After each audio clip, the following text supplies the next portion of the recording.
কমলপুরের মায়াছড়ি এলাকায় এক বিধবা মহিলার বাড়িতে পরপর 2 দফা অগ্নিসংযোগের ঘটনায় ব্যাপক চাঞ্চল্যের সৃষ্টি হয়েছে।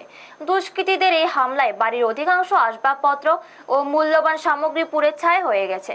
ঘটনায় এলাকায় আতঙ্ক ছড়িয়ে পড়েছে। জানা গেছে, মায়াছড়ি এলাকার বাসিন্দা মল্লিকা গোপ গত 30 মে ধর্মীয় উদ্দেশ্যে দেওঘরে যান। তার অনুপস্থিতির সুযোগে প্রথমবার বাড়িতে আগুন লাগানো হয় বলে অভিযোগ। এতে বাড়ির একটি বড় অংশ ক্ষতিগ্রস্ত হয়। পরের দিন গভীর রাতেও ফের অগ্নিসংযোগের ঘটনা ঘটে। ফলে আগের আগুনে রক্ষা পাওয়া জিনিসপত্রও পুড়ে যায় এবং বাড়িটি প্রায় সম্পূর্ণ ধ্বংস হয়ে যায়। স্থানীয়দের দাবি, এই ঘটনায় প্রায় 10 লক্ষ টাকার ক্ষতি হয়েছে। মল্লিকা গোপের স্বামী বহু বছর আগে মারা গেছেন এবং একমাত্র মেয়ে বিবাহিত হওয়ায় তিনি একাই বাস করতেন।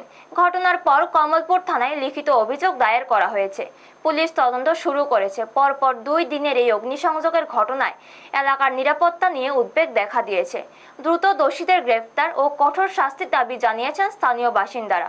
ব্যুরো রিপোর্ট, নিউজ তৎকাল 24। সোমবার আগুন লাগানো হয়েছিল একবার, প্রথমবার। তো গতকাল রাত্রে আবারও তার মধ্যে দ্বিতীয়বার ফায়ার হ্যাজ বিন সেট। তো কী বলবো বলতে পারছি না। এখন তো গতদিন কিছুটা জিনিস ছিল, ধরুন ফ্রিজ টিজ কিছু জিনিস ছিল, এখন তো একদম পুরোপুরি সমস্ত কিছু পুড়ে ছাই হয়ে গেছে। তো কীভাবে লাগানো হয়েছে, কেরোসিন ঢেলে প্রচুর পরিমাণ কেরোসিন ঢালা হয়েছে। তো এখন তো দেখতেই পাচ্ছেন পুরো একদম ধূলিসাৎ হয়ে গেছে। কি বলবো বলুন। এইটা কোন জায়গা? এটা মায়াছড়ি ঘোষপাড়া। কার বাড়ি এটা? এটা মল্লিকা গোপ। বাড়ির মালিকের নাম হচ্ছে লেট সুশান্ত গোপ।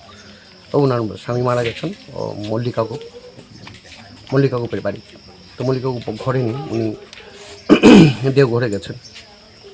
তো প্রথম বললামই তো আপনাকে যে প্রথম সোমবার রাত্রেবেলা আগুন লাগানো হয়েছিল, দ্বিতীয়বার আবারও লাগানো হয়েছে, এবার আবার লাগানো হলো। তারা কারা হতে পারে?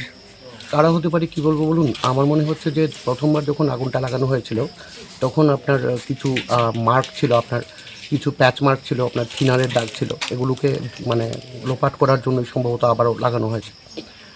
কারা ছিল তো ঠিক অনুমানের উপর তো কিছু বলা যায় না।